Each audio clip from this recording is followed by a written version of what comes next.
Assalamualaikum warahmatullahi wabarakatuh. Kami dari kelompok 4 ingin mempresentasikan hasil diskusi kelompok kami yang berjudul PAIKEM dalam pembelajaran SKIMI. Sebelumnya, saya ingin memperkenalkan anggota kami dulu. Yang pertama, Muhammad Afan Aziz, Indah Rahmawati, Muhammad Nur Kapit, Rizmi Fitriani, dan Angela Putri. Langsung saja, yang pertama, PAIKEM. PAIKEM merupakan singkatan dari pembelajaran aktif, pembelajaran inovatif, pembelajaran kreatif, pembelajaran efektif, dan pembelajaran menyenangkan. Jadi, di dalam pembelajaran SKI dengan model PAIKEM ini diharapkan siswa dapat aktif, efektif, kreatif, dan menyenangkan dalam melakukan pembelajaran. PAIKEM dibagi atas 5 pengertian. Yang pertama yaitu pembelajaran aktif. Pendekatan pembelajaran yang lebih banyak melibatkan aktivitas siswa dalam mengakses berbagai informasi dan pengetahuan. Yang kedua yaitu pembelajaran inovatif, yaitu pembelajaran yang mendorong aktivitas belajar dalam kegiatan pembelajaran hal-hal yang baru. Yang ketiga yaitu pembelajaran kreatif, proses pembelajaran yang mengharuskan guru untuk dapat memotivasi dan memunculkan kreativitas siswa. Yang keempat yaitu pembelajaran efektif, yaitu memberikan pengalaman baru kepada siswa untuk membentuk kompetensi siswa serta mengantarkan tujuan yang akan dicapai. Yang kelima yaitu pembelajaran menyenangkan, yaitu proses pembelajaran yang di dalamnya terdapat suatu kohesi antara guru dengan siswa.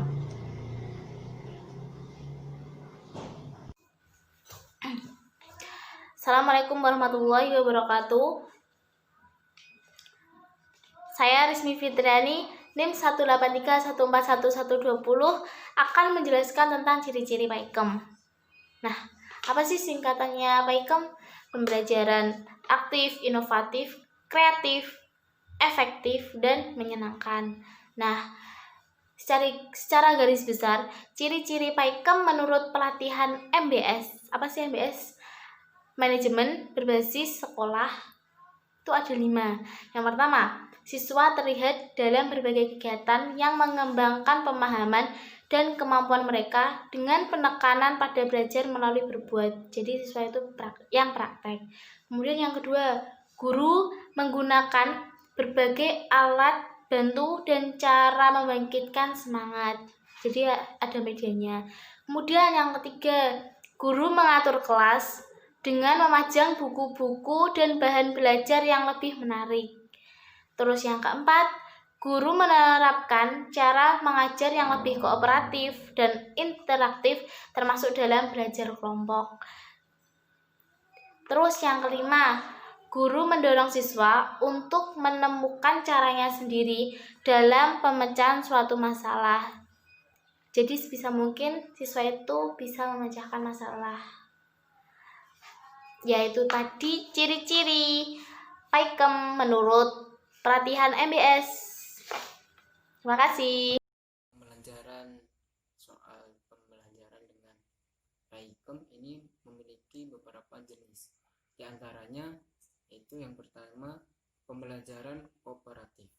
Pembelajaran kooperatif ini merupakan pembelajaran tipe khusus dan aktivitas kelompok yang mengupayakan untuk mengembangkan antara kemampuan belajar dan kemampuan sosial dengan memasukkan 3 konsep ataupun komponen ke dalam pembelajaran tersebut. Di antara komponen tersebut yaitu penghargaan kelompok, tanggung jawab individu, dan kemampuan yang sama untuk sukses. Jadi dalam pembelajaran ini ada 3 komponen yang paling menonjolkan untuk menuju yang tujuan pembelajaran ini. Harus memperhatikan itu tadi, pengembangan kelompok, tanggung jawab individu, dan kemampuan yang sama untuk sukses bersama. Pertimbangan dan komponen-komponen tersebut menunjukkan bahwa pembelajaran kooperatif membentukkan perencanaan yang hati-hati dari pelaksanaan sistematif.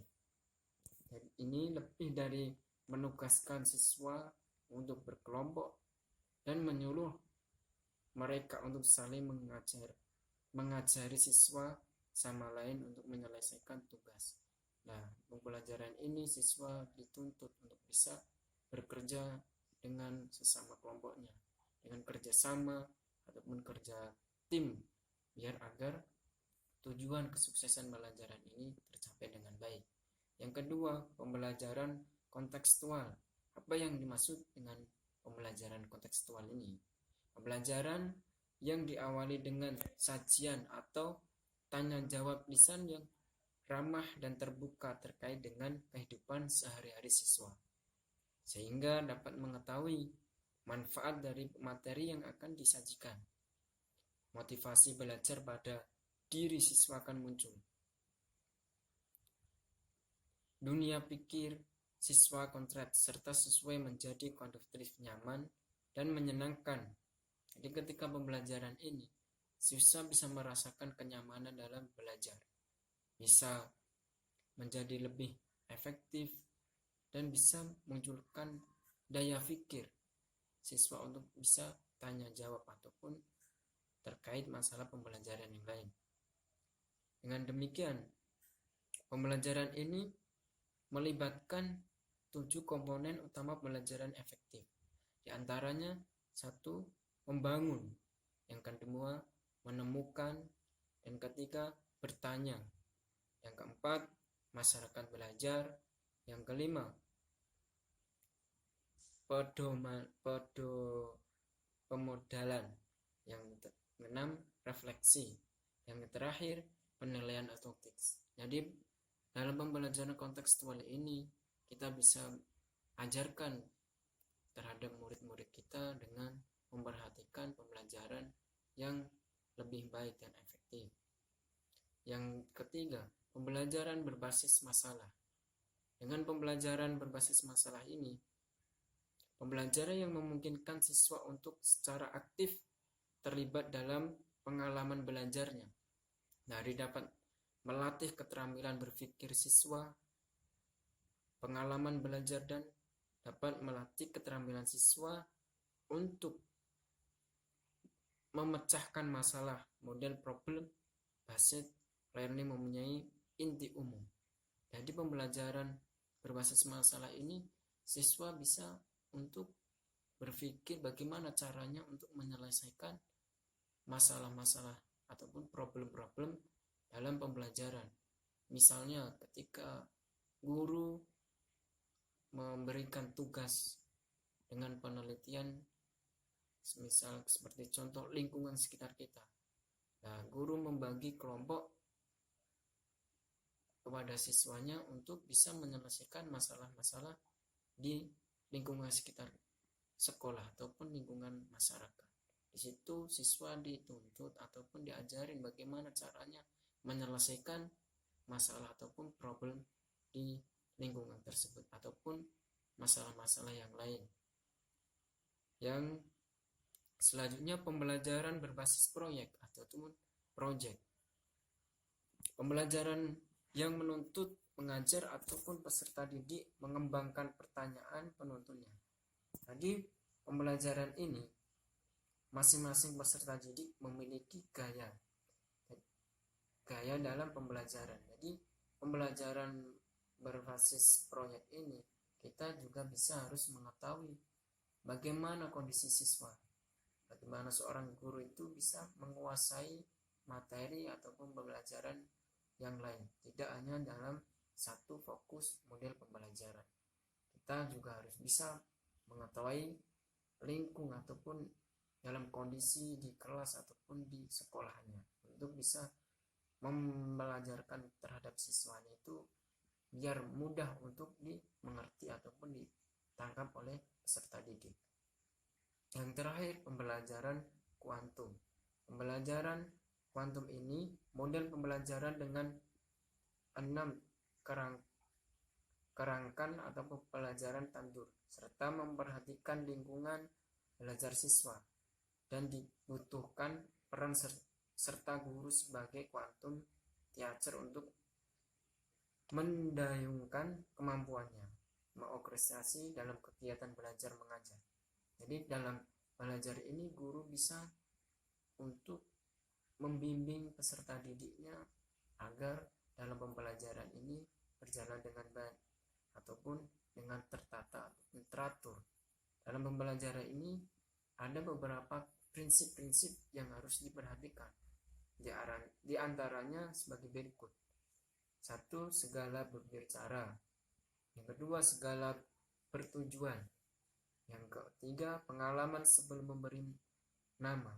Atau yang keempat, akui setiap usaha. Dan yang terakhir, jika layak dipelajari, layak pula dirayakan. Model pembelajaran kuantum ini terdapat unsur-unsur peristiwa pembelajaran yang dibagi menjadi dua kelompok, yaitu konteks dan isi. Jadi pembelajaran kuantum ini harus bisa memperhatikan ataupun prinsip-prinsip tersebut. Guru bisa sebagai peran utama dalam pembelajaran ini, bisa mengendalikan siswanya dengan teratur ataupun efektif dalam pembelajaran tersebut. Jadi peran guru itu paling utama dalam pembelajaran kuantum. Karena apa?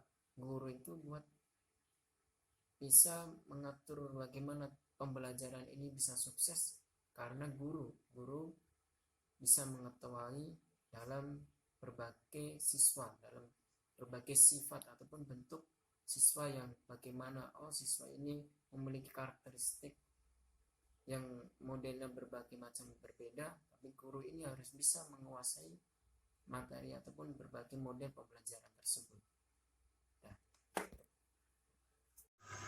Ya, saya di sini akan membacakan atau menjelaskan tentang mengimplementasikan PAIKM dalam pembelajaran MI. Ya, mengimplementasikan PAIKM dalam pembelajaran MI. Dalam proses pembelajaran, setiap siswa mempunyai taraf daya perkembangan yang berbeda-beda. Ada yang lebih cepat dalam menguasai materi dengan keterampilan motorik, ada yang menguasai materi lebih cepat dengan mendengar, dan ada juga ada yang lebih cepat menguasai materi dengan melihat atau membaca. Maka tugas seorang guru harus memiliki pengetahuan yang luas mengenai jenis-jenis belajar dan suasana yang kondusif, baik eksternal maupun internal, serta agar tujuan pembelajaran tercapai sesuai dengan tujuan yang telah ditentukan.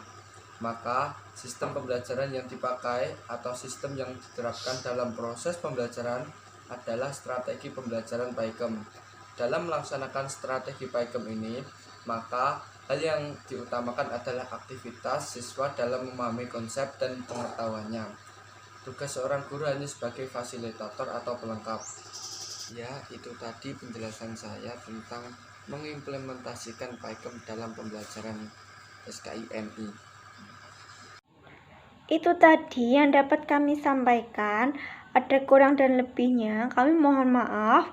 Akhir kata, wassalamualaikum warahmatullahi wabarakatuh.